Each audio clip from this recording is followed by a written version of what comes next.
Alléluia. Je vous salue au nom de Jésus et saluez votre voisin et votre voisine de ma part. Soyez les bienvenus dans la présence de Dieu ce matin. Amen. Nous sommes là pour notre culte. Nous aurons un culte comme d'ordinaire avec la parole tous les moments, mais ça coïncide aussi avec la sortie de mon 3e livre. Et je rends grâce à Dieu pour cela. Amen. J'aimerais écrire au moins 100 livres minimum. Amen. Et je crois que Dieu va m'exaucer, que nous serons capables de sortir au moins 10 livres par année et avoir notre propre imprimerie où tu finis un séminaire et le séminaire est transformé en livre. Dites Amen. Je te demande seulement de croire. Dis Amen. Et je remercie également toute l'équipe qui est derrière le livre, le département du livre, tous les frères et sœurs qui ont donné de leur temps, qui ont donné de leur argent, qui ont donné aussi de leur intelligence pour que ceci devienne réalité, que le Seigneur se souvienne de vous. Et si aussi vous voulez entrer dans le département du livre, voyez seulement les frères qui sont en polo, noir ou orange, jaune, c'est écrit sortie du livre. Dites-leur comment je peux faire pour entrer dans le département du livre. Ils vont t'aider. Amen. 500 paroles de sagesse. Ce matin, je vais vous parler de la sagesse. C'est quoi la sagesse? La sagesse, c'est la mise en pratique de la connaissance, car il y a une différence entre connaître et être sage. Tu peux avoir l'intelligence, mais tu n'as pas la sagesse.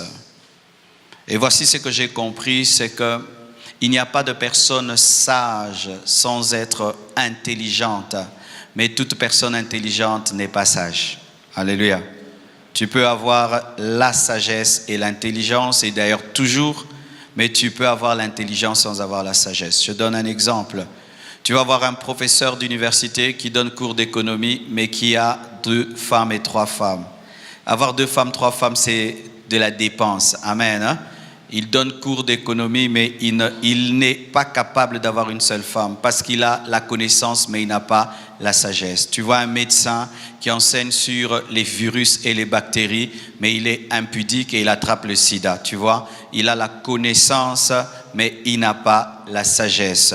Tu vois quelqu'un qui parle contre le tabac, mais lui-même fume. Il a la connaissance, mais il n'a pas la sagesse. La sagesse, c'est la mise en pratique de la connaissance. Apocalypse 13, verset 18 nous le prouve. La Bible dit, c'est ici la sagesse, c'est ici la sagesse. Que celui qui a de l'intelligence calcule le nombre de la bête. C'est-à-dire que si celui qui a l'intelligence calcule le nombre de la bête, alors il a la sagesse. Mais si il a l'intelligence, mais il ne calcule pas, il n'a pas la sagesse. C'est-à-dire que la sagesse, c'est lorsque l'intelligence est mise en œuvre. Si ton intelligence ne se traduit pas par des actions, si ta connaissance, ton bagage ne se traduit pas par des actions, tu n'es pas sage, tu connais beaucoup, tu as une connaissance livresque, tu as une connaissance théorique, mais tu n'as pas la sagesse. C'est quand vous voyez quelqu'un, il enseigne très très bien, mais dans sa propre vie, vous ne voyez pas ses prédications. Je connais des hommes de Dieu comme ça, il peut t'enseigner. Le ministère, c'est comme ça, il faut gérer le ministère comme ça, il faut gérer le ministère comme ça. Mais tu vois maintenant dans son église, il ne pratique pas tout ce qu'il dit, l'église ne grandit pas, il ne pratique pas tout ça. Il peut dire, l'église faut être ponctuelle, il faut être ordonné quand tu ordonnes le ministère, mais lui-même ne le fait pas. C'est la connaissance, mais ce n'est pas la sagesse. La sagesse, c'est la manifestation de la vraie intelligence. Exode 13, versets 30 à 34 dit ceci. Moïse dit aux enfants d'Israël, sachez que l'Éternel a choisi Betsalel, fils d'Uri, fils de Hur, de la tribu de Juda. Il l'a rempli de l'Esprit de Dieu, de sagesse, d'intelligence. Vous voyez toujours, quand on parle de la sagesse, il y a toujours l'intelligence qui est à côté, mais la sagesse est souvent citée avant l'intelligence, car la sagesse est plus élevée que l'intelligence. Quand la Bible est écrite, rien n'est écrit au hasard. La sagesse a la primeur sur l'intelligence. La sagesse d'intelligence et de savoir pour toutes sortes d'ouvrages. Il l'a rendu capable de faire des inventions, de travailler l'or, l'argent et les reins. Tant que Bezalel ne travaillait pas l'or, ne travaillait pas l'argent, ne travaillait pas les reins, il avait l'intelligence, mais il n'avait pas la sagesse. La sagesse commence lorsque tu utilises dans la vraie vie la connaissance que tu as. Amen. La sagesse, c'est le discernement du bien et du mal afin de résoudre les problèmes et de juger avec équité. C'est quand on dit qu'un leader est sage, un dirigeant est sage. Et l'un des meilleurs exemples à ce sujet, c'est Salomon.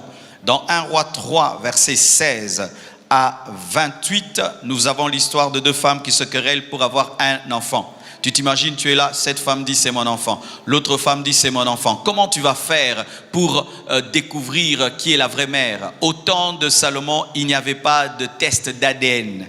Mais lui, il a dit, prenez l'enfant, coupez-le en deux et donnez une partie à chacune d'elles. Comme vous réclamez un enfant, je vous donne une partie de chaque enfant. La vraie mère dit, non, ne le tuez pas, donnez à l'autre l'enfant. Je préfère voir mon enfant vivre dans les mains de quelqu'un d'autre. Mais la fausse mère dit, coupez en deux. Salomon avait cette sagesse qu'une vraie mère préfère perdre l'enfant, mais que l'enfant soit vivant au lieu de le perdre pour toujours. Amen. C'est ainsi qu'il prend l'enfant et donne à celle qui a cédé et on condamne celle qui a voulu tuer. La sagesse. La sagesse crée une ligne claire de démarcation entre le bien et le mal. Lorsqu'une personne devient sage, elle sait que ça c'est mauvais et ça c'est bien. Si jusqu'aujourd'hui tu continues dans des questions du genre, est-ce que ça aussi c'est mal? Est-ce que ça aussi c'est mal? Est-ce que fumer c'est mal? Est-ce que m'enivrer c'est mal? Est-ce que mal m'habiller c'est mal? Est-ce que ça aussi c'est mal? Est-ce que c'est mal? Tu n'as pas encore la sagesse. Lorsque tu atteins un haut niveau de sagesse, tu sais que ça c'est le bien et ça c'est le mal. Alléluia.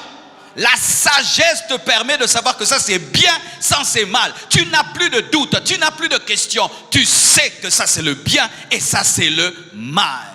Un discernement clair du bien et du mal et une manière de juger avec équité. Lorsque tu donnes tes jugements, on entend Dieu par toi. Alléluia. La sagesse. La sagesse, c'est la clé du succès. La sagesse est la clé de la réussite. La sagesse est la clé de la victoire. La sagesse est la clé du bonheur. La sagesse, c'est la clé du vrai leadership.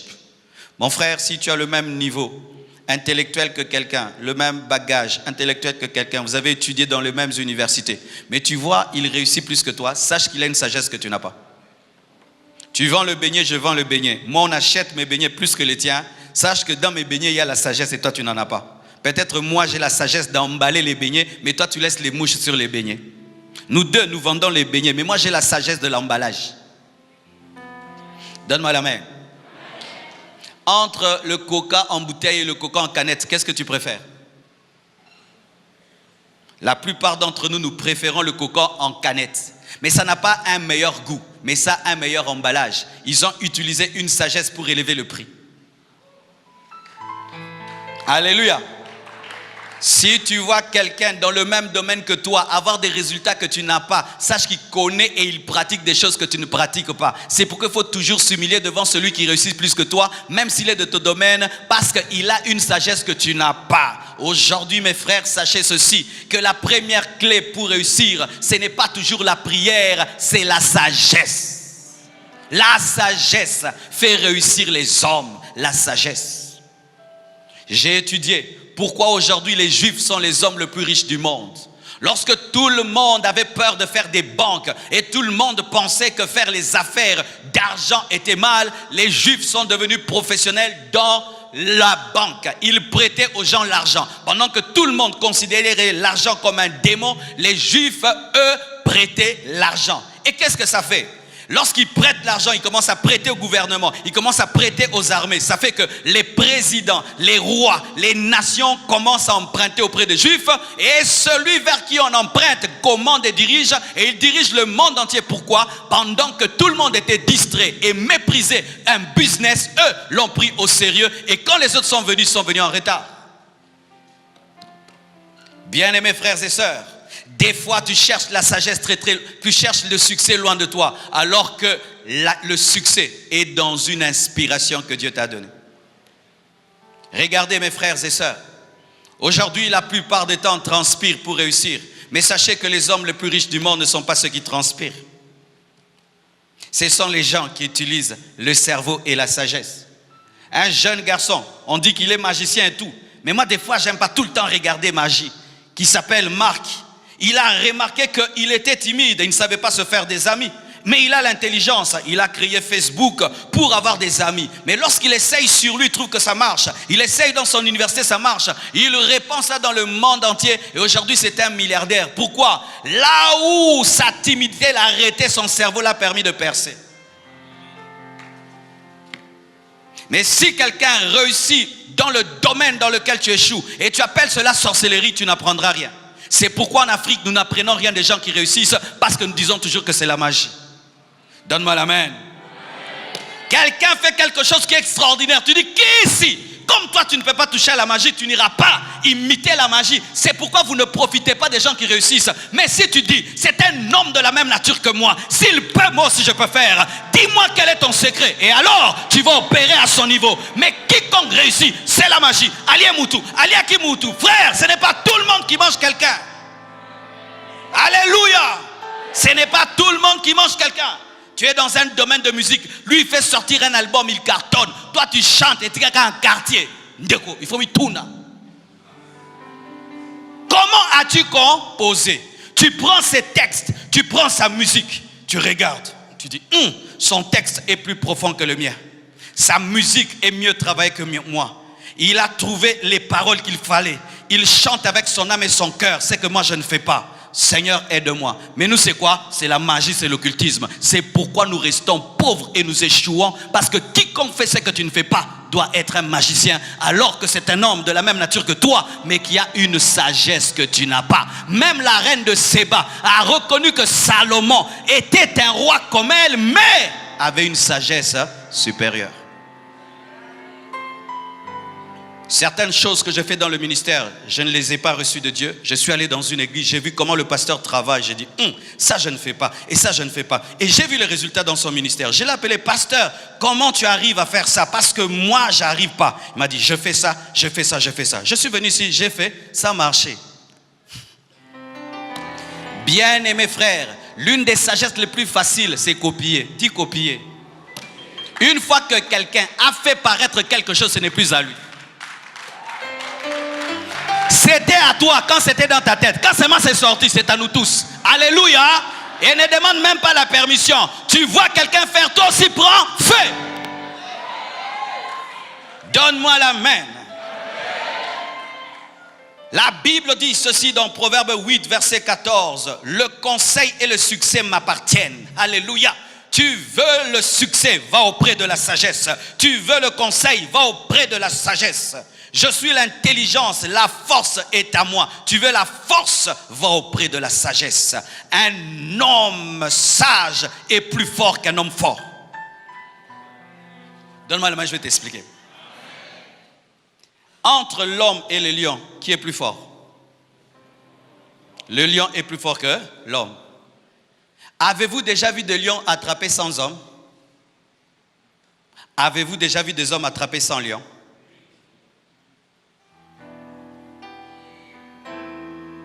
Aucun lion ne peut attraper même 3 hommes. Depuis que j'existe, même dans les documentaires, je n'ai jamais vu un lion attraper 3 hommes. Si tu vois un lion attraper 3 hommes, un dans la bouche, l'autre ici, msoussoube, ndeko kindoki kima.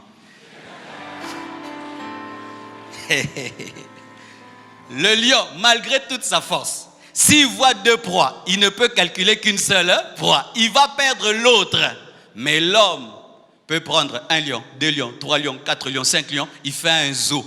Et puis les lions se promènent. C'est quoi? La sagesse. La sagesse est plus que la force. Donc celui qui est plus sage que toi, quand tu es fort, est plus fort que toi. Parce qu'il peut contrôler la force.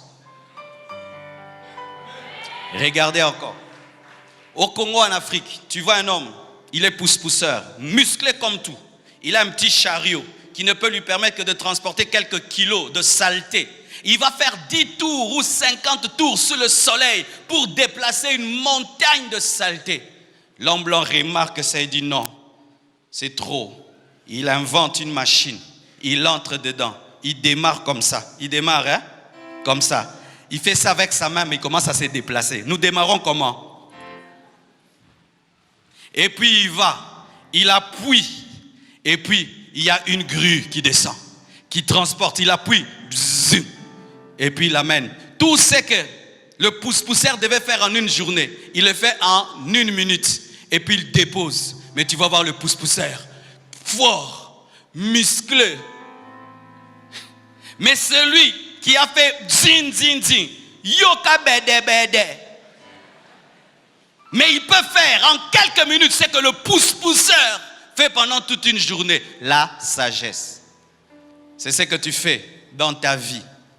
Ma vie, je veux réussir. Je suis un homme. Je veux me battre. Je veux me battre. Moi, je me bats. De quelle heure à quelle heure? De 4 heures à 24 heures. Moi, je bosse dur. Je bosse dur. Un autre, il appelle. Frère, tu sais faire ceci? Oui. Et mon frère, toi, tu sais faire ça? Oui. Ok. J'ai un business. Je vais gagner dedans 10 000. Je te donne 30%, 30%, 30%. Il reste à la maison en train de jouer au ping-pong. Les gens sont en train de travailler pour lui. Le soir, son téléphone sonne. Ting, ting. Crédité, $10,000. Mais yo, Nabundaka fort. Certaines personnes que vous appelez paresseuses ne sont pas des paresseuses. Elles travaillent, mais autrement. Donne-moi la main. Aujourd'hui, mes frères, travailler, ce n'est plus transpirer. Vous savez ça? Il y a des gens qui sont derrière leur téléphone. Toi, tu penses qu'il est sur WhatsApp. Il est en train de faire entrer de l'argent. Pourquoi? Il a compris qu'il est possible d'influencer le monde rien qu'avec un téléphone. Les unités que toi, tu dépenses pour appeler, lui, les utilise pour devenir riche. Il a la sagesse. Des fois, mes frères, posez la question, Jean, je ne te vois pas aller au travail, mais comment tu es bien? Au Pumbwaka.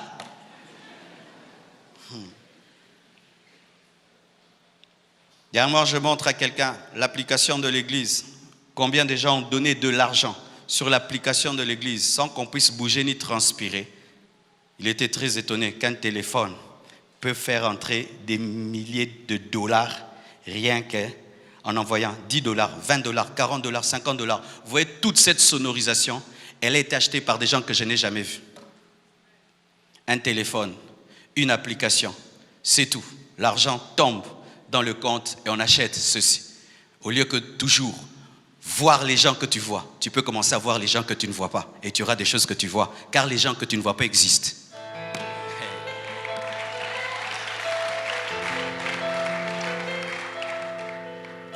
Oh Seigneur Dieu, que Dieu bénisse Internet. Moi, le jour qu'on voudra couper l'Internet, je serai le premier à faire la marche. Parce que ça facilite tellement les choses, mes frères. Tellement les choses. Lorsque Jésus-Christ même était en train de dire que cet évangile sera prêché dans le monde entier, on pensait qu'on allait prendre des avions et des trains, alors que c'était par l'Internet. Jésus voyait l'Internet, il prophétisait Internet. Mais comme Pierre ne pouvait pas comprendre, il n'a pas cité le nom Internet. Mais nous, quand on lit, on comprend que Jésus a dit Internet. Il y a des prophéties que tu comprendras dans 10 ans. Pour l'instant, tu n'as pas la technologie de les comprendre. Okay? Mes frères et sœurs, la sagesse, c'est un fruit du Saint-Esprit. C'est pourquoi je dis ceci. Quelqu'un ne peut pas dire qu'il a le Saint-Esprit sans être sage. Un chrétien sans sagesse, c'est une insulte à Dieu. Si quelqu'un a les démons, il doit avoir la méchanceté. Et si tu as le Saint-Esprit, tu dois être sage. Car le Saint-Esprit est un esprit de sagesse.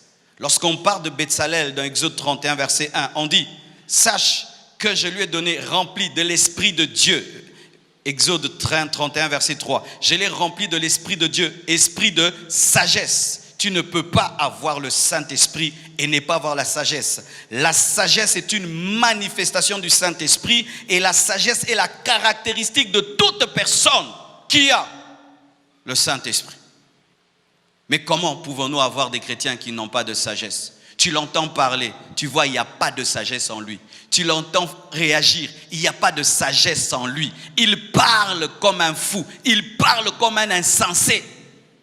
Comment tu peux être chrétien, mais les gens disent que tu manques la sagesse? C'est comme si on dit que tu es lion, mais tu ne rugis pas. Il n'y a pas de chrétien véritable sans sagesse. La sagesse est une caractéristique du Saint-Esprit. Là où va l'Esprit, va la sagesse. Alléluia. Là où va l'Esprit, va la sagesse. Quel que soit ton âge, si tu as le Saint-Esprit, tu auras la sagesse. Le Saint-Esprit se caractérise par la sagesse. La sagesse est une manifestation de l'Esprit de Dieu. La sagesse est une personne. Qui savent que la sagesse est une personne? Quelle personne? Acclamons le Seigneur.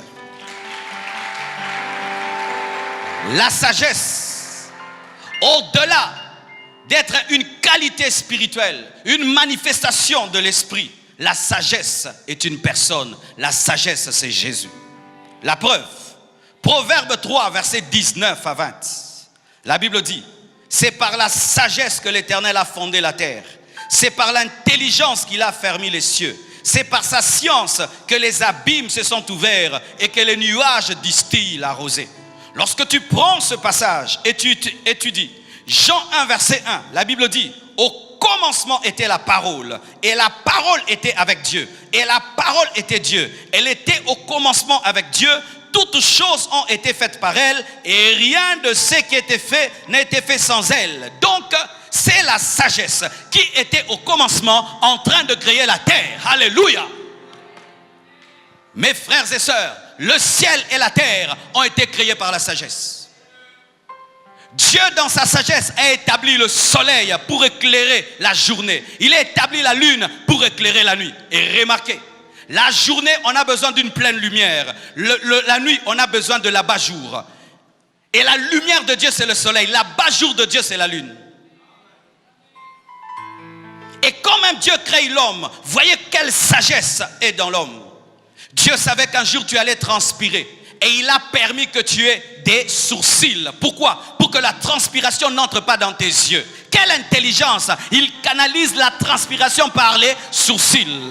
Il savait qu'un jour, un insecte allait entrer dans ton œil. Et qu'est-ce qu'il a fait? Il t'a donné des paupières automatiques qui se referment en un instant pour que les mouches ne puissent pas entrer.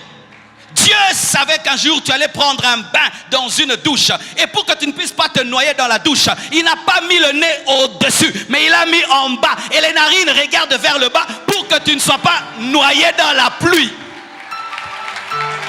Yes!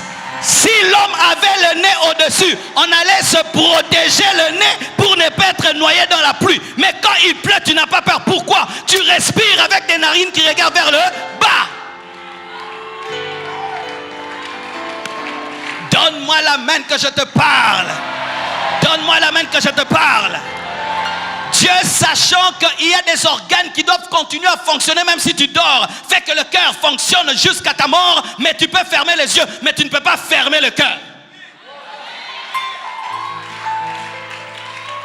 Dieu savait que tu devais être porté dans la matrice de ta mère. C'est pourquoi tu es entré comme une graine, mais tu es sorti comme un humain. Pourquoi il fallait que tu commences petit pour que maman puisse te faire sortir?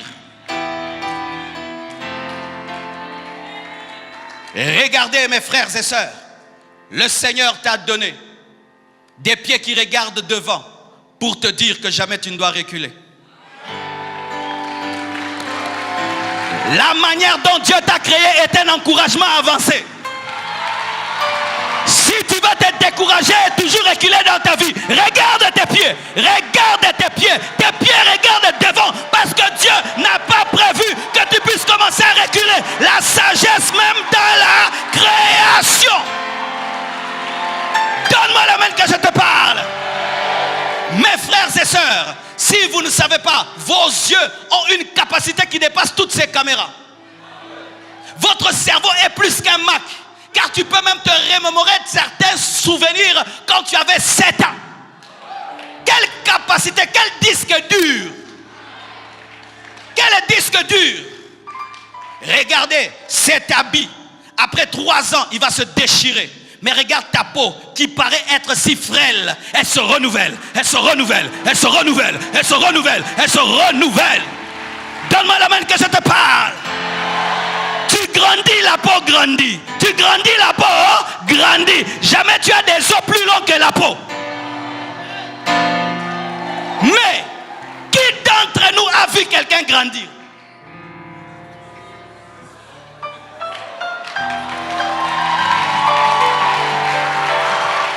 Bien-aimé frère, mon enfant aujourd'hui, il est ici. Il m'a dépassé. Mais je vous dis frère, nakanga jamais erakola. Mukolo pa lekanga nakanga ka ete. Mais petit akola ka ernine. Dieu savait que l'homme est estomaqué par les croissances rapides. C'est pourquoi il ajoute 1 centimètre, un peu, et tu n'as pas le temps de voir.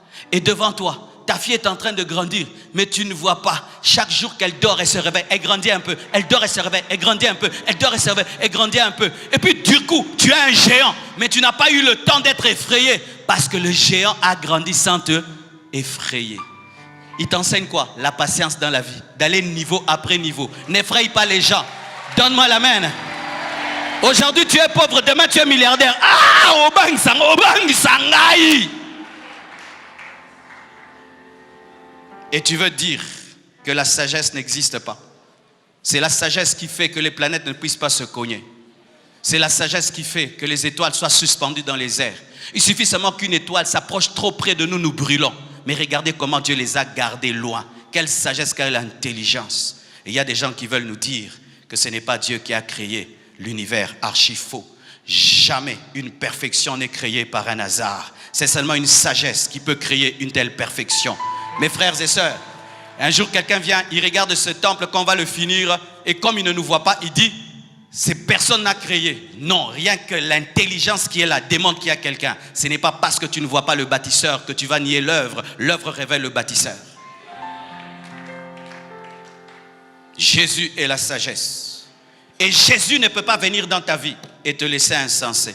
Impossible. Il n'y a pas de chrétien insensé. Il n'y a pas de chrétien insensé. Il n'y a pas de chrétien insensé. Un chrétien est rempli de sagesse. Tu sais pourquoi tu n'as pas la sagesse? Parce que tu ne laisses pas la sagesse qui est en toi se manifester. La personne Christ en toi, c'est la sagesse. C'est pourquoi tu remarques, lorsque tu viens à Dieu, il te donne des grandes responsabilités sans tenir compte de ton âge, parce qu'il sait qu'il est ta sagesse. Le jour que Dieu m'a appelé au ministère à l'âge de 21 ans, et à 23 ans j'étais le pasteur des papas et des mamans, j'ai dit comment je vais faire? Mais j'ai découvert que la personne de Christ en moi était la sagesse.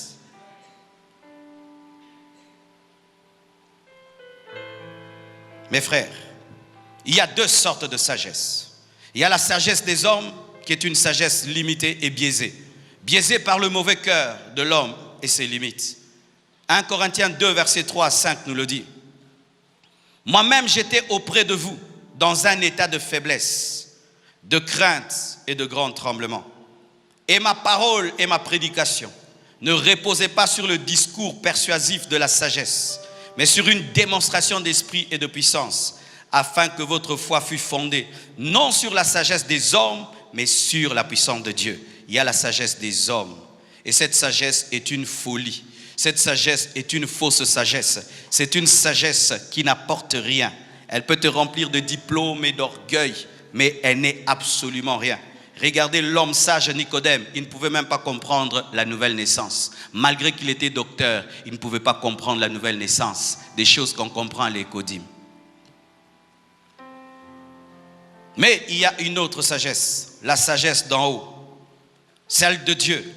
La Bible dit dans Jacques 3, verset 17, la sagesse d'en haut est premièrement pure, ensuite pacifique, modérée, conciliante, pleine de miséricorde et de bons fruits, exemple de duplicité, d'hypocrisie. Il y aura toujours une lutte entre la sagesse de Dieu et la sagesse des hommes. Toujours. La sagesse des hommes te pousse à réfléchir avec ta tête. 1 plus 1 égale à 2. Mais la sagesse de Dieu, 1 plus 1 égale à 1. La sagesse des hommes te dit, si quelqu'un te frappe, tu dois le frapper pour qu'il te craigne. la sagesse des hommes. Mais la sagesse de Dieu te dit, si on te frappe à la joue droite, donne la joue gauche. Tu sais pourquoi? Parce que si tu te venges, tu deviens ton vengeur. Mais si tu laisses Dieu te venger, alors il te vengera réellement. Pardonner me permet de passer à Dieu mon problème pour qu'il puisse me venger. Mais te venger empêche à Dieu d'entrer dans ton problème. Ainsi, l'homme qui pardonne est plus sage que l'homme qui se venge. Parce que quand tu te venges, c'est fini, Dieu ne va plus te venger. Mais si tu pardonnes, Dieu te vengera. Un homme qui pardonne passe à Dieu. Mais un homme qui ne pardonne pas garde le ballon. Les hommes disent ceci. Tu veux devenir grand, élève-toi, élève-toi, élève-toi. Mais Dieu te dit, tu veux devenir grand, l'humilité précède la gloire. Pourquoi? L'homme qui descend rencontre Jésus qui est descendu plus que tous les hommes, afin de monter plus que tous les hommes. Donne-moi la main, donne-moi la main. Si je m'humilie et je rencontre l'homme qui est descendu plus que tous les hommes, je peux monter là où l'homme qui est descendu est monté. Il est à la droite de Dieu le Père et il a reçu le nom qui est élevé au-dessus de tout autre nom. C'est pourquoi l'église sera assise à la droite de Dieu. T'enorgueillir, faire comme tout le monde, fais de toi le Dieu de toi-même. Mais t'humilier te permet de rencontrer Jésus et de monter avec Jésus. La sagesse et l'intelligence. Le monde te dit quoi? Ta vie, tu dois te battre, c'est ta vie. Bats-toi, bats-toi, bats-toi. Et tu te lèves le matin, tu ne pries pas, tu sors, tu appelles. Pourquoi? Je dois avoir l'argent, je dois me battre. Mais la Bible dit, au commencement Dieu. L'autre il commence à genoux.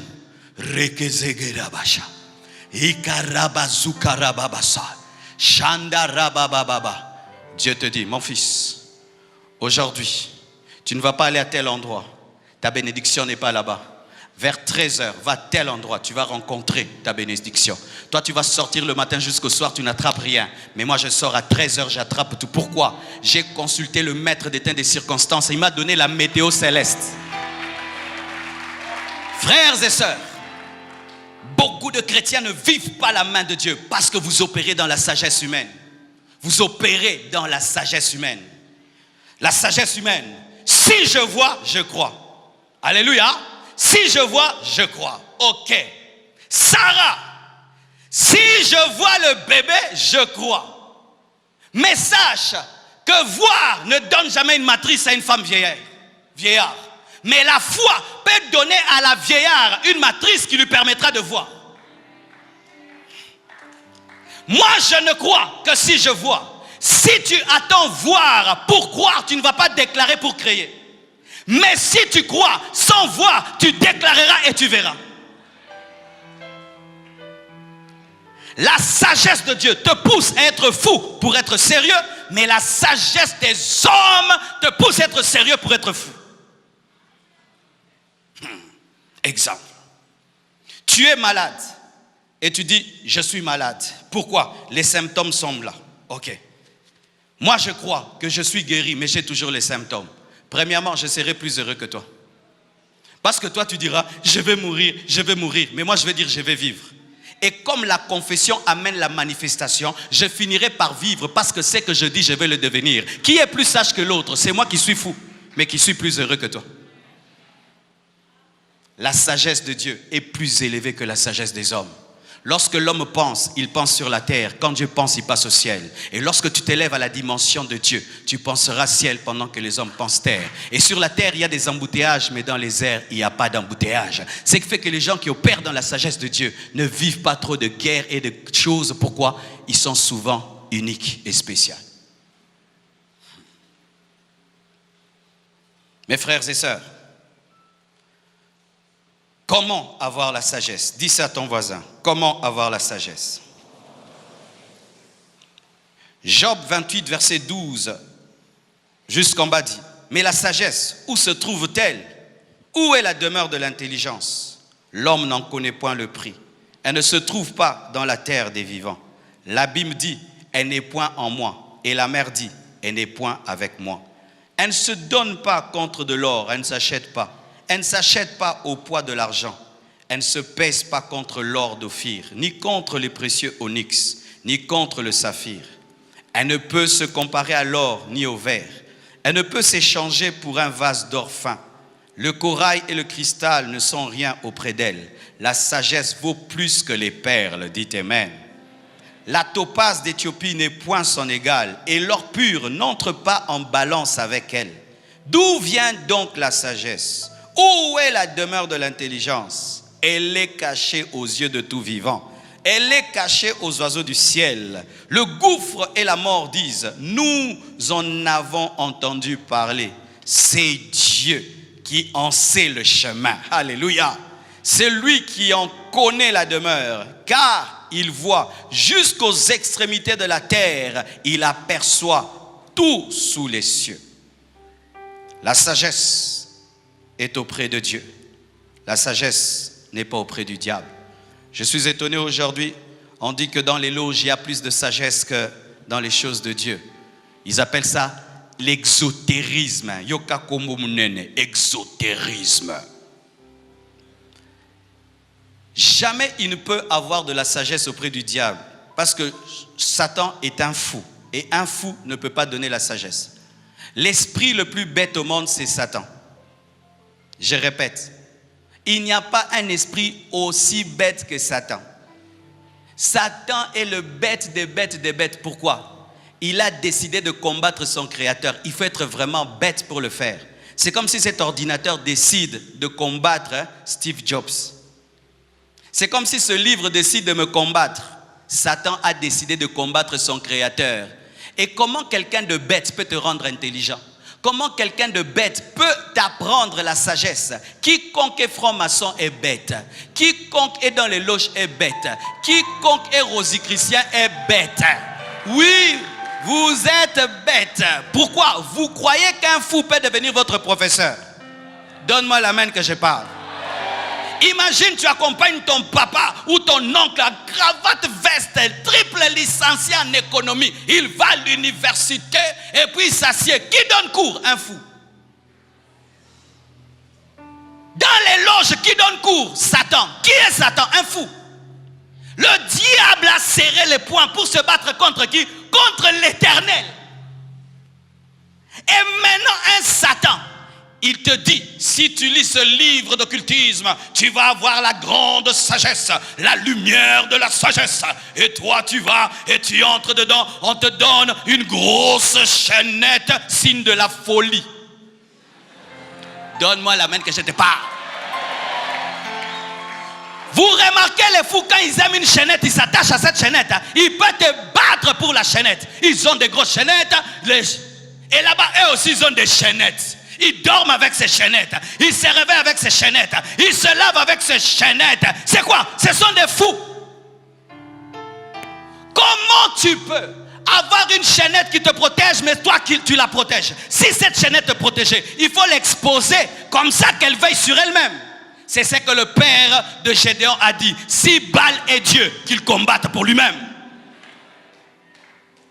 Nous allons te donner la sagesse. Si tu finis de lire ce livre, tu auras telle médaille. Et quand on lui donne la médaille, il la porte fièrement, signe de sa folie. Quiconque est dans l'occultisme est le disciple d'un fou. Quiconque est dans l'occultisme est dans une école qui fera néant. Lorsque tu vas faire les examens d'état dans une école et tu apprends que cette école a toujours néant, n'est-ce pas que tu changes d'école? Mais comment tu peux continuer à suivre le diable alors qu'il fera néant? Lorsque je lis la Bible dans Apocalypse, qu'est-ce qui est écrit? Le diable, le professeur, le promoteur finira où? En enfer, néant. Mes frères, n'ayez jamais peur d'un occultiste. Il n'est même pas la maternelle spirituelle. Il n'est même pas la maternelle spirituelle. Car si un fou te donne cours, yo tangara.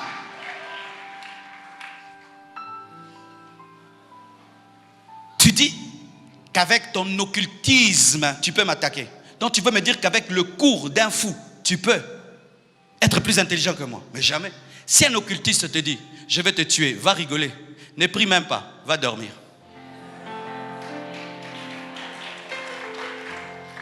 Tu vas, tu dors. Tu dis, Seigneur, il y a un fou qui m'a promis de me taper. Occupe-toi de lui.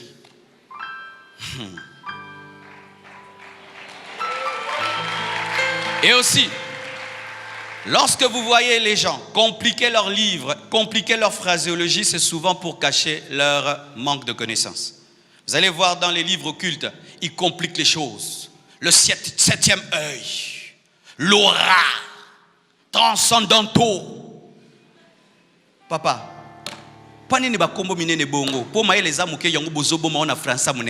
mais Jésus, quand il enseignait, la Bible nous dit que les enfants venaient l'écouter tellement que c'était simple. Et lui, quand il prêchait, disait quoi? Heureux les pauvres en esprit, heureux le pauvre en esprit, car le royaume est à eux. Il parlait de manière simple. Pourquoi? Il avait la connaissance, et la connaissance simplifie toujours les choses.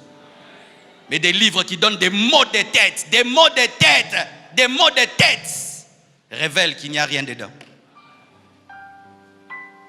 Jetez ces livres. Jetez ces livres. Je sais ce que je dis. Les jeunes maintenant, vous avez des livres. Vous lisez des livres aujourd'hui. Il y a même des hommes de Dieu aujourd'hui qui lisent des livres occultes pour devenir davantage spirituels. C'est comme si tu mélanges la formation que te donne une grande université et tu la mélanges avec la formation d'un fou. Seul Dieu donne la sagesse. Et la sagesse n'est qu'auprès de Dieu. La sagesse de Salomon n'est pas venue de la magie, elle est venue de l'Éternel. Et aujourd'hui dans l'occultisme, on cite beaucoup le nom de Salomon pour détruire l'image de Salomon. Salomon n'a pas pratiqué l'occultisme, il a prié le véritable Dieu et il a reçu la sagesse sans pratiquer l'occultisme. C'est après qu'il ait eu la sagesse de Dieu que le diable est venu le pervertir par les femmes. Mais la sagesse de Salomon ne vient pas de la magie, ne vient pas de l'occultisme, mais vient de l'Éternel. Tu peux demander la sagesse et Dieu te donne la sagesse.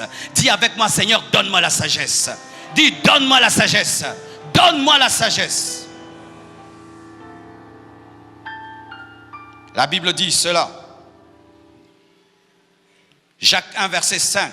Si quelqu'un veut la sagesse et qu'il voit qu'il manque la sagesse, qu'il la demande à Dieu, qui donne à tous simplement et sans reproche, et elle lui sera donnée. Comment avoir la sagesse? Demande seulement à Dieu. Ne va pas auprès du diable. Demande à Dieu, il va te donner la sagesse. Comment on devient sage? En écoutant et en fréquentant les sages. Proverbe 13, verset 20. Celui qui fréquente les sages devient sage, mais celui qui se plaît avec les insensés s'en trouvera mal. Tu veux devenir sage? Écoute des hommes sages. Fréquente des hommes sages. Ne fréquente pas des insensés. Quiconque est insensé ne doit pas être ton ami. Ne donne pas ton oreille aux insensés.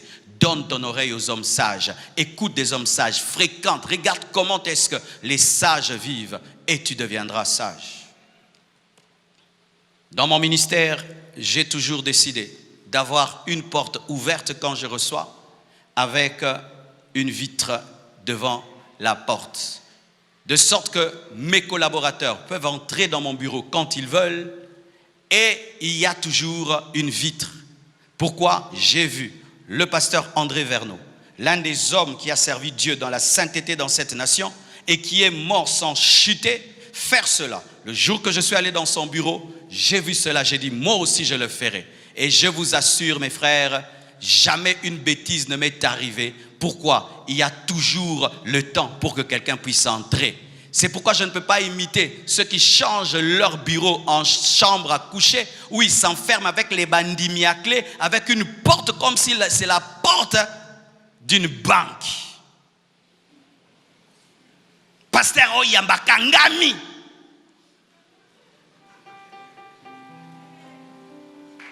Moutoua Kotate pour sa délivrance. Jamais, jamais, jamais. Et mes fils, vous commencez une église, toujours des vitres. Amen. Hein? On entre quand on veut. Et moi, j'ai ajouté, il y a la caméra. Comme ça, on filme tout ce que j'ai fait. Si on m'accuse, on prend seulement les caméras, on vérifie. J'ai appris ça de quelqu'un qui a vaincu. Cet homme est mort. Jamais il n'est tombé dans l'adultère. Jamais il n'est tombé dans l'impudicité parce qu'il vivait avec sincérité devant tous. Mes frères et sœurs, vous fréquentez qui? Celui que tu écoutes et celui que tu fréquentes détermine ton niveau de sagesse. Montre-moi qui t'aiguise, je te dirai qui tu deviendras. La Bible dit que le fer aiguise le fer et la personnalité d'un homme aiguise la personnalité d'un autre. Si tu as un ami sage, tu vas te rendre compte, tu vas commencer à parler avec sagesse, répondre avec sagesse, te comporter avec sagesse. Choisissez vos amis. Comment devenir sage? En acceptant d'aller à l'école de la sagesse. Connaissez-vous la maternelle de la sagesse? C'est la crainte de Dieu. Quelqu'un qui ne craint pas Dieu n'a même pas commencé les études. Quiconque est ici, même si tu es licencié, si tu ne crains pas Dieu, autant gâté. Autant gâté. Autant gâté. La Bible dit ceci: la crainte de l'Éternel est le commencement de la sagesse. La première chose qui commence dans un homme qui a la sagesse, il a la haine du péché. Ce n'est pas qu'il dit des choses compliquées. Ce n'est pas qu'il dit des choses mystérieuses. Non. Le début de la sagesse n'est pas dans des choses compliquées, mystérieuses. C'est dans la sanctification. Tu ne peux pas dire que tu es sage, mais tu joues avec le péché. Tu ne peux pas dire que tu es intelligent, mais le péché est ta nourriture. Un homme qui a la sagesse comprend l'impact du péché dans sa vie. Un poison. Le Seigneur m'a dit que le péché est comme le cyanure pour le corps. Péché, péché. Moi, le péché, je ne vois plus comme le péché. Je vois le péché comme du poison. Est-ce que je peux prendre un verre de poison? Non, je ne peux pas pécher. Aujourd'hui, les hommes tombent parce qu'il manque la sagesse, la crainte de Dieu. La crainte de Dieu. Lorsque la sagesse remplit un cœur, ce cœur tremble devant Dieu. Lorsque la sagesse remplit un cœur, ce cœur est rempli d'horreur du péché. C'est pourquoi tu dois revoir ta sagesse. Parce que souvent ta sagesse est beaucoup parler. Bien parler. Dire des choses énigmatiques. Parler en proverbe. Il y a des hommes sages. Pourquoi? Alobakaba sambolé. Pourquoi likaku baba la narate? Et quelle sagesse! Quelle sagesse! Pourquoi likaku baba la narate? Quelle profondeur! Arrête de parler, crains Dieu. Arrête d'impressionner les gens par tes paroles, crains Dieu. Et quel que soit le niveau de tes paroles, si tu vis dans le péché, tu n'as pas de sagesse. Comment tu peux dire que tu es sage? Tu manges dans la poubelle. Comment tu peux dire que tu es sage? Tu prends un couteau, tu te poignardes. Comment tu peux dire que tu es sage? Tu prends le cyanure et tu bois. Quel que soit ton niveau de diplôme et de titres, tu n'as pas de sagesse. Le problème de l'église aujourd'hui, la sagesse, c'est dire des choses compliquées. Si un orateur vient ici, il nous dit des choses qu'on ne comprend pas, il nous complique la tête. Hé, papa nazana niveau. Mais yé moko kindumba.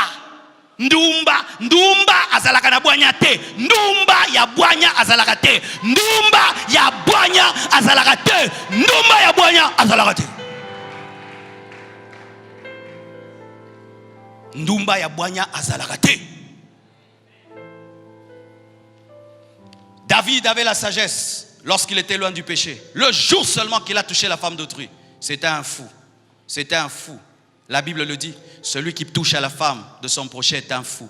Parce que la jalousie a une puissance extraordinaire. Comment tu peux prendre la femme de l'autre? Tu es fou. Tu es fou. Avec toutes les conséquences qu'il y a derrière cet acte, tu ne vois pas les conséquences. Mais c'est terrible. Des fois même quand on me raconte les péchés que certaines personnes ont commis, je dis, mais tu étais devenu un zombie? Tu étais vacciné? Tu étais en somnambulisme? Dieu t'élève, Dieu te bénit, Dieu t'utilise, ton ministère va bien. Tu as de l'impact, tu as du succès. Et puis quoi? Tu vas tomber avec une fille de 15 ans. Donc tout cet impact, cette gloire que Dieu t'a donnée, tu l'oublies. Mais il faut que tu sois fou pour le faire. Yonga so mekinga na obetoli kofi. Na ko betoli kofi moko maser. Na ko beta yo. Pena ke kamina mi fundi po na beti yo. Ongo boma vinanga. Batonyo so ba panzana. nakobeto. Nakobeta yo. Nakobeto pe na mifundi. Ngamo, nakepa bancien. Zéro, non te bete. Anga bo ma vie na ngai on a beti. Nakepa ba parano pe na liepsi pani na vimisio litam. Oui oui, ngamo nake. Bakango na ndako. Hey. Donne-moi la main. Donne-moi la main. Dis avec moi, Seigneur, délivre-moi de la folie. Amen. Que Dieu t'exauce. Comment avoir la sagesse? En apprenant l'école de la vie par l'expérience. La Bible dit dans Proverbe 21, verset 11, quand on châtie le moqueur, le sot devient sage. L'expérience du moqueur rend le sot sage. Je vois quelqu'un, il détruit sa vie, et puis je prends une décision. Non, ça, ce n'est pas bien. Je vois quelqu'un qui fait des bonnes choses dans l'humilité. Je dis, ah, l'humilité est une bonne chose, je prends ça. Je vois quelqu'un qui détruit sa vie parce qu'il est orgueilleux. Je dis, ah, l'orgueil est une mauvaise chose, je ne prends pas ça. La Bible dit, quand on châtie le moqueur, le sot devient sage. Ce qui arrive au moqueur transforme le sot, l'expérience de la vie. La vie est une école, mes frères. Chacun de nous ici est à une école. Celui-ci, Dieu l'enseigne la patience, l'autre la douceur, l'autre l'humilité, l'autre la sainteté. Mais chacun de nous est en train d'apprendre quelque chose. Apprenez bien à l'école de Dieu. Ce sera aussi votre expérience. Tu sais, quand tu as expérimenté quelque chose et tu donnes un conseil, tu parles vraiment avec une pleine conviction. Hein? Amen. Hein? Imagine, un jour tu vas voir un changeur, tu lui donnes $2000. Et puis il entre dans la maison, il te dit, assis-toi dehors, j'arrive. Et puis il saute les murs, il part. Le jour que ton ami prend $100, il donne à un changeur, on lui dit, reste dehors, j'entre. Oui, c'est une déco.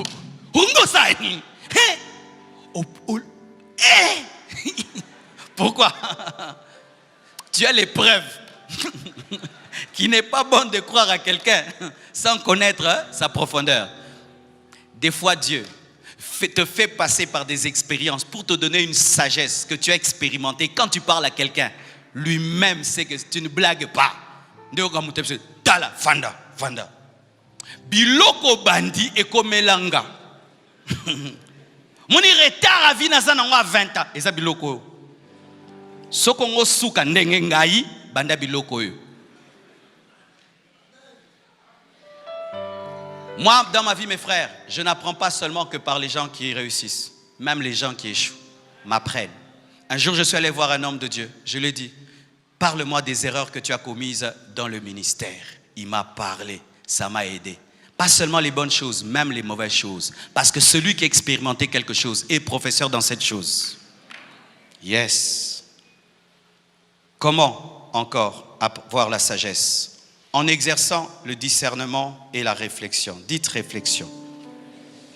Proverbe 8, verset 12 dit, moi la sagesse, j'ai pour demeure le discernement, le sens de choisir le bien et le mal, et je possède la science de la réflexion. Il y a un niveau de sagesse que tu n'atteindras jamais si tu ne sais pas rester calme et réfléchir. Mais aujourd'hui, l'homme moderne n'a plus de temps d'accalmie. Je ne sais pas si vous l'avez remarqué. Aujourd'hui, c'est difficile de rester calme et ne rien faire. Le téléphone sonne tout le temps. Moi, si je ne me déconnecte pas ou j'entre pas en mode avion, mon téléphone sonne tout le temps. Tout le temps, il y a des messages sur WhatsApp.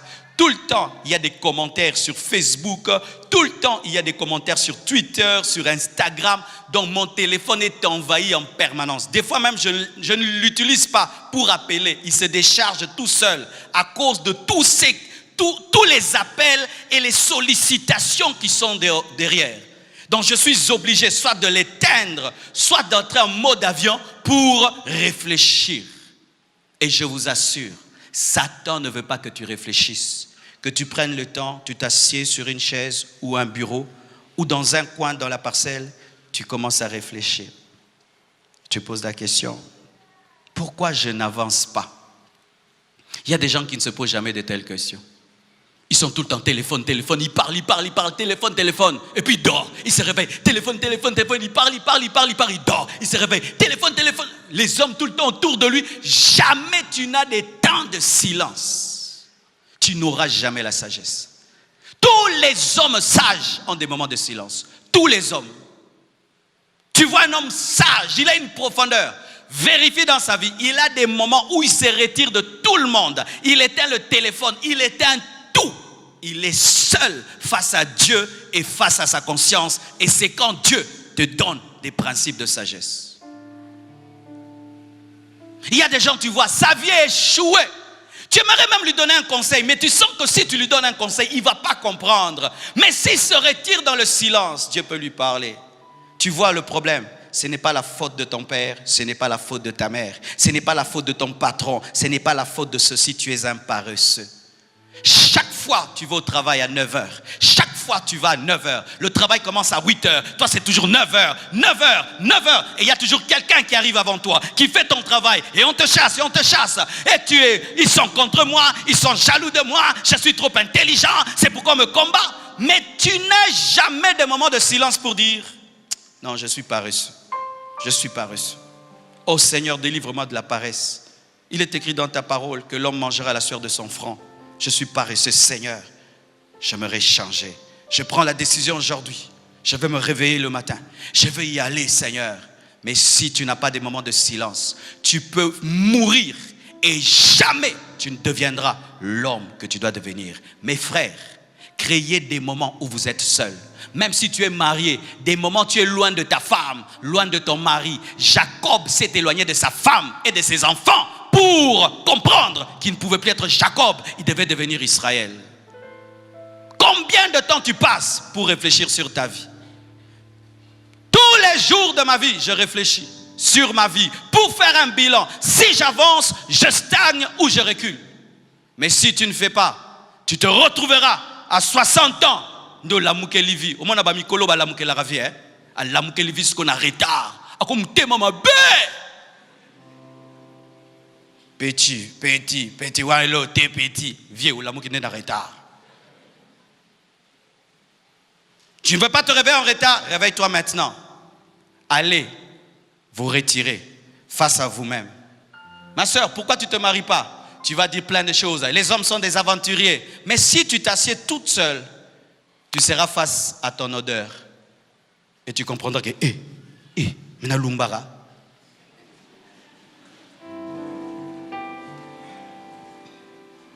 Ah oui, et puis tout n'a pas tout basoko la rendengeni. Poeza pasio boya moi suis pseka lumbara moni okokate. Ce que bakendaka balobaka te ko lumbara po ezak pasi ba yebisayo. Parce que ndengo zalaka ernyo sona bato kanzaka ke parfait na bango eza ya yo mais jour za yo mo comprendre que ya yo mo ezalaka ya ntaba.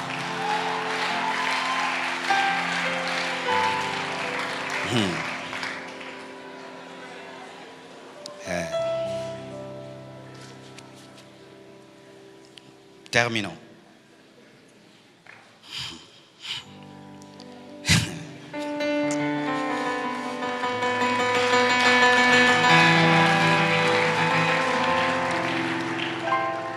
Il faut te laisser remplir du Saint-Esprit. La plénitude du Saint-Esprit donne la sagesse, car l'Esprit de Dieu, dans Ésaïe 11, verset 2, est appelé l'Esprit de sagesse. Si tu es rempli du Saint-Esprit, tu seras rempli de sagesse. Aussi, en méditant la parole. Josué 1, verset 8, la Bible dit que ce livre de la loi ne s'éloigne point de ta bouche, médite-le jour et nuit, pour agir fidèlement selon tout ce qui est écrit, car c'est alors que tu auras du succès dans tes entreprises, c'est alors que tu réussiras. Méditez la parole de Dieu est la sagesse. Celui qui médite la parole, qui est le plus grand livre de sagesse, deviendra sage. Parlons de ce livre aussi. Pourquoi? Comment aussi avoir la sagesse? En lisant des livres de sagesse qui ne contredisent pas la Bible, je précise, parce qu'il y a des livres de sagesse qui contredisent la Bible. Une fois, on m'a apporté un livre sur comment diriger. J'ai lu, ce n'était pas de Dieu. C'était comme un plagiat du livre de Le Prince de Machiavel. Vous connaissez? C'est un mauvais livre que les dictateurs lisent pour diriger les gens. Mais on en a fait un autre pour les pasteurs, les gens qui dirigent. Quand tu lis, on t'apprend la méchanceté, à diviser pour régner, à manipuler les gens et tout. Quand j'ai lu, Dieu m'a dit, mon esprit n'est pas dans ce livre, ne le lis pas. Je l'ai mis de côté parce que ça contredisait la parole. Il faut lire des livres qui ne contredisent pas la parole. Lorsque j'ai présenté ce livre sur Internet, il y a des gens qui ont dit que les chrétiens n'ont pas besoin d'un autre livre, ils n'ont besoin que de la Bible. C'est archi faux. Amen. Lorsque tu lis la Bible, dans 2 Timothée 4, verset 13, Paul dit ceci. Quand tu viendras, apporte le manteau que je t'ai laissé à Troas, chez Carpus, et les livres, surtout les parchemins. Paul avait des livres au pluriel, il avait aussi des parchemins. Paul n'avait pas qu'un livre, il avait des livres et il avait des parchemins. Donc, Paul avait une bibliothèque. Mais aujourd'hui, au nom d'une spiritualité exagérée, on veut dire que dans l'église, on ne peut lire que la Bible. Mais alors, quand tu vas en théologie, il y a des cours de pneumatologie, il y a des cours d'exégèse, il y a des cours d'homélétique, il y a des cours de sotériologie. Est-ce qu'un chrétien ne peut pas lire d'autres livres? Donc tu ne peux pas lire le cours de mathématiques, de management, tu ne peux pas lire le cours de biologie. Un chrétien lit d'abord la Bible, mais il peut lire, et d'ailleurs il doit lire d'autres livres afin de se cultiver. Dans ma vie, mes frères, la Bible est mon livre de base, mais il y a des livres qui me transforment. Ces derniers temps, je suis en train de lire toute la collection de Dag où il parle de la croissance de l'Église. Je suis en train de finir toute cette collection et ça me bénit. Mais quand je lis le livre de Dag, il ne contredit pas la Bible parce qu'il parle des principes qui sont dans la parole, mais il applique, il contextualise ces choses. Amen. Donc, ne soyons pas dans cet extrémisme où tu dis que moi, le chrétien, je ne peux lire que la Bible, tous les autres livres ne servent à rien. Mais j'aimerais dire une vérité. Aucun livre de sagesse ne peut remplacer la Bible. Et nous ne pouvons pas lire la Bible à la lumière des brochures et des livres des hommes de Dieu comme on le fait dans une secte. Je corrige les brochures et les livres avec la Bible. Mais ce ne sont pas les brochures qui corrigent la Bible. Amen. Et on ne peut pas retrancher à la parole. On ne peut pas y ajouter. On ne peut pas écrire un livre pour dire « j'ai trouvé une révélation qui n'est pas dans la Bible ». Mais si ce qui est écrit est dans la parole, est aiguise dans la parole, mes frères, ayez beaucoup de livres. J'ai des milliers de livres et je vous assure, j'en ajouterai et j'en ajouterai tant que ces livres ne vont pas contredire la parole de Dieu. Amen.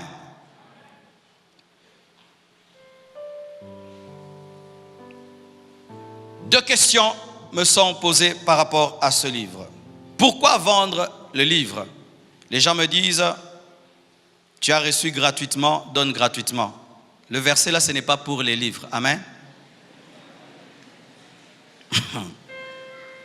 C'est un verset hors sujet. Amen. Si tu vends la délivrance, tu pèches. Tu vends l'onction, tu pèches. Tu vends la prophétie, tu pèches. Tu vends le ministère, tu pèches. Pour prêcher, donnez-moi l'argent, tu pèches. Mais le livre, je n'ai pas donné le parler en langue pour qu'on me donne le livre. J'ai donné de l'argent pour qu'on fasse le livre, pour que le livre quitte Paris et vienne ici. On a payé de l'argent. Alors, ce qui est acheté peut être vendu. Amen. Ça a été acheté, ça peut être vendu. Mais si je décide de vous offrir, c'est moi-même. Amen. Ce n'est pas que Dieu m'interdit, mais moi-même, je peux dire, au lieu de vendre, je donne, comme je fais des fois. Mais ce n'est pas que c'est un principe. Ce qui est acheté peut être vendu. Amen. Mais pourquoi il sera aussi gratuit? Le livre sera aussi gratuit. Dieu m'a révélé ceci dans Galates 2, versets 8 à 10. La Bible dit ceci. Car celui qui a fait de Pierre l'apôtre des circoncis a aussi fait de moi l'apôtre des païens. Et ayant reconnu la grâce qui m'avait été accordée, Jacques, Céphas et Jean, qui sont regardés comme les colonnes, me donnèrent à moi et à Barnabas la main d'association, afin que nous allassions, nous vers les païens et eux vers les circoncis. Ils nous recommandèrent seulement de nous souvenir des pauvres. Lorsque Paul est envoyé, on lui donne une seule consigne. Souviens-toi des pauvres. C'est que j'ai bien eu soin de faire. Paul, dans son ministère, devait se souvenir des pauvres. Et le Seigneur m'a enseigné ceci. Si vous faites un concert, vous dites 10 000 francs, et puis 40 $ VIP, 10 000 francs normaux, vous avez oublié les pauvres qui n'ont pas même 5 000 francs pour entrer dans le concert, car sachez, il y a des gens qui manquent 5 000 francs. Il y a des gens ici, ils n'ont même pas 5 000 francs. Et il ne faut pas les oublier dans le ministère. Moi, j'ai manqué 5 000 francs. J'ai manqué 100 francs. Il fut un temps dans ma vie chrétienne, quand j'allais à l'église, je n'avais même pas l'offrande. Ce n'est pas que je n'aime pas donner, j'ai pas. J'allais écouter mon pasteur, j'étais étudiant. Je n'avais que mon argent de transport pour aller à l'école. C'est tout ce que j'avais. Et si mon pasteur présentait un livre comme ça, il dit 15 $, je n'allais pas acheter. C'est pas que j'aime pas lire, j'ai pas l'argent. Tous les livres que j'avais, c'était des cadeaux ou des livres prêtés ou des photocopies. Alors lorsque on exerce un ministère, il ne faut jamais oublier qu'il y a les pauvres. Et souvent, les pauvres sont plus nombreux que les riches. On peut avoir une église de 7 000 personnes, on peut avoir 2 000 riches, mais 5 000 qui sont pauvres. Ainsi, les 2 000 riches vont se procurer le livre, mais les pauvres maintenant, n'ont-ils pas droit à la révélation, à la connaissance ?